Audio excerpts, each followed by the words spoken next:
નમસ્કાર, news city ગુજરાતીમાં આપનું સ્વાગત છે અને આપની સાથે હું છું મિત્તલ ખાણીયા। સમાચારો પર નજર કરીએ તો રાજ્ય સરકારનો શિક્ષણલક્ષી મહત્વનો એક નિર્ણય જાહેર કરાયો છે। રાજ્યમાં 162 સરકારી શાળાઓને મંજૂરી આપવામાં આવી છે। સરકારી માધ્યમિક ઉચ્ચતર માધ્યમિક શાળાને મંજૂરી મળી છે।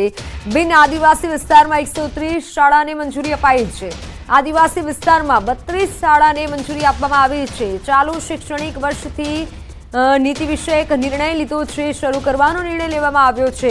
शिक्षण मंत्री कुबेर डिंडोरना एक्स पर तेओए ट्वीट कर्युं छे।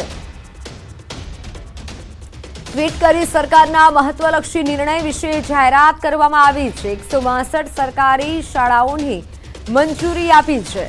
माध्यमिक उच्चतर माध्यमिक शाळाने मंजूरी मळी छे।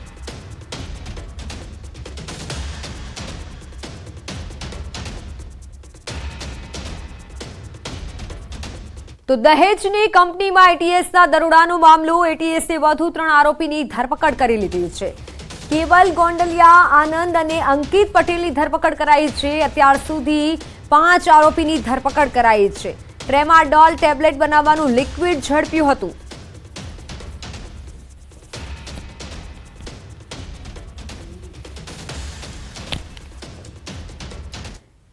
વડોદરામાં મગર બાદ માછલી શહેરમાં જોવા મળી છે। ડભોઈ રોડ દત્તનગરના પાણીમાં માછલી દેખાઈ છે। પાણીમાં મોટી માછલી દેખાતા લોકોમાં કુતૂહલ જોવા મળ્યું। સોસાયટીમાં ભરાયેલા પાણીમાં માછલીનો વિડીયો વાયરલ થયો છે।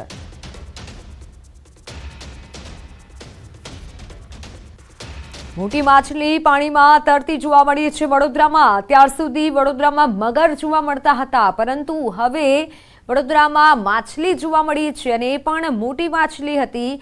દ્રશ્યો સામે આવ્યા છે કે જ્યાં પાણી ભરાયેલું હતું ત્યાં મોટી માછલી જોવા મળી છે। રસ્તા પરના પાણીમાં માછલી જોવા મળતા કુતૂહલ સર્જાયું છે। મગર બાદ હવે વડોદરાના રસ્તે માછલી દેખાઈ છે। વડોદરામાં સતત મેઘરાજાની ધમાકેદાર બેટિંગ યથાવત છે। રાવપુરા વિસ્તારમાં ધોધમાર વરસાદથી પાણીની સ્થિતિ સર્જાઈ। ભારે વરસાદના કારણે રસ્તા પર ઘૂંટણસમા પાણી ભરાયા।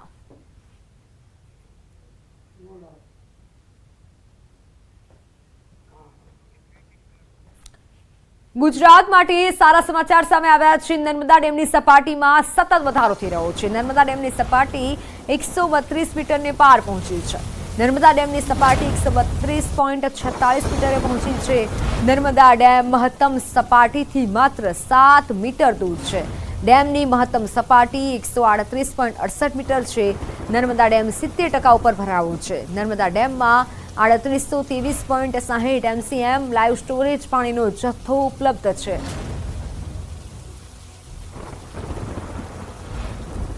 વાપીના સેલવાસ રોડ પર ખાડાના કારણે અકસ્માત સર્જાયો છે। રસ્તામાં પડેલા ખાડા ટાળવા જતા યુવતી ટ્રકની અડફેટે આવી ગઈ।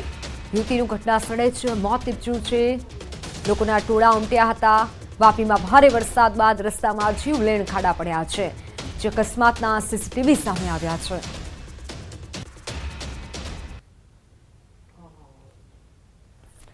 હૃદય કંપાવનારા સીસીટીવી સામે આવ્યા છે, જેમાં જોઈ શકાય છે ખાડો હોવાથી સાઈડમાંથી એક્ટિવા ટુ વ્હીલર લેતા આ યુવતી મોતને ભેટી છે। ખાડો તારવા જતા ટ્રકે આ યુવતીને ટક્કર મારી હતી અને અકસ્માત થયો હતો।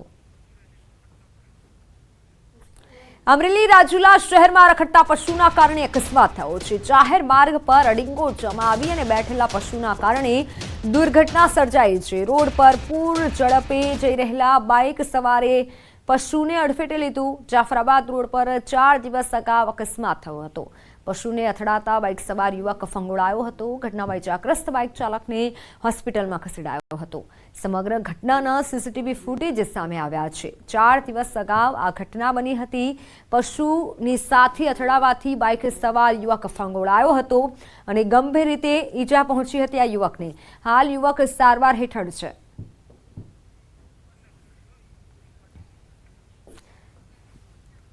તો ખાડા અને ઢોરના કારણે અકસ્માત વધી રહ્યા છે। ઘટના બની વાપીમાં કે જ્યાં ખાડાને તારવા જતા એક યુવતી મોતને ભેટી છે અને અકસ્માત થયો છે। તો બીજી તરફ અમરેલીની ઘટના કે જ્યાં પશુ સાથે અથડાતા એક યુવકને ગંભીર ઈજા પહોંચી છે, જેના પણ સીસીટીવી સામે આવ્યા છે।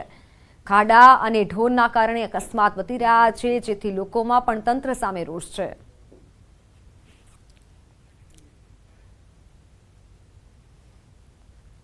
અમરેલીમાં મોડી રાત્રે મકાન ધરાશાયી થવાની ઘટના બની, જેમાં એકનું મોત નીપજ્યું. ધારીના ગોપાલ ગ્રામમાં મોડી રાત્રે આ બનાવ બન્યો છે. જૂનું મકાન ધરાશાયી થતા વૃદ્ધ દટાયા હતા. વૃદ્ધને કાટમાળમાંથી બહાર કાઢી હોસ્પિટલ ખસેડાયા હતા. સારવાર દરમિયાન વૃદ્ધાનું મોત નીપજ્યું છે. બનાવ બાદ તંત્રની ટીમ પણ સ્થળ પર પહોંચી છે. એકલા ઘરમાં રહેતા વૃદ્ધનું મોત નીપજ્યું છે. એક જૂનવાણી મકાન અચાનક જ ધરાશયી થતા મકાનમાં એક વૃદ્ધ જે એકલા જીવન ગાળતા હતા, ધીરુભાઈ જેઠવા, એ મકાન ધરાશયી થતા અંદર દટાઈ ગયેલ.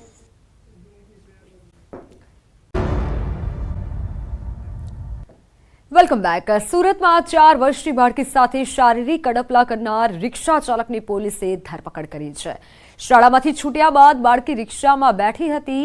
રિક્ષા ચાલકે એકલતાનો લાભ લઈ બાળકી સાથે અડપલા કર્યા હતા. ઘરે પહોંચતા જ બાળકીએ ઘટનાની જાણ માતાને કરતા તેઓ ચોંકી ઉઠ્યા હતા. પોલીસે ફરિયાદના આધારે આરોપી મુતલીક શેખને ઝડપી લઈ વધુ કાર્યવાહી હાથ ધરી છે.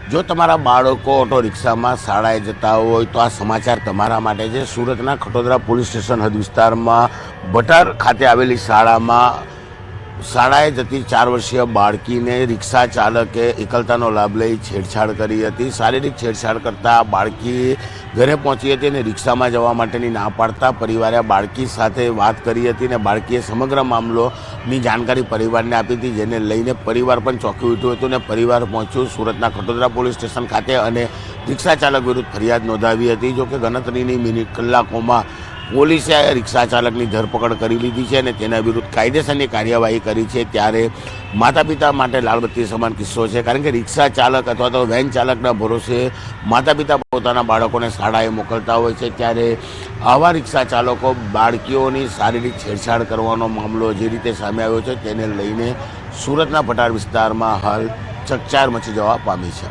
કેમેરામેન ભરત બ્રહ્મભટ્ટ સાથે કીર્તેશ પટેલ, ન્યૂઝ 18 ગુજરાતી, સુરત.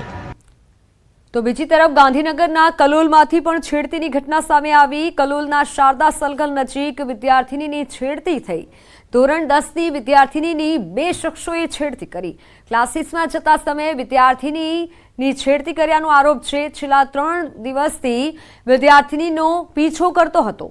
વિદ્યાર્થીની પાસે ફોન નંબર માંગ્યો હોવાનું સામે આવ્યું છે. છેડતી કરનાર બંને શખ્સોને લોકોએ મેથી પાક ચખાડ્યો છે. બંને શખ્સો ભીડને જોઈ નાસી છૂટ્યા હતા. સમગ્ર મામલે પોલીસે તપાસ હાથ ધરી છે.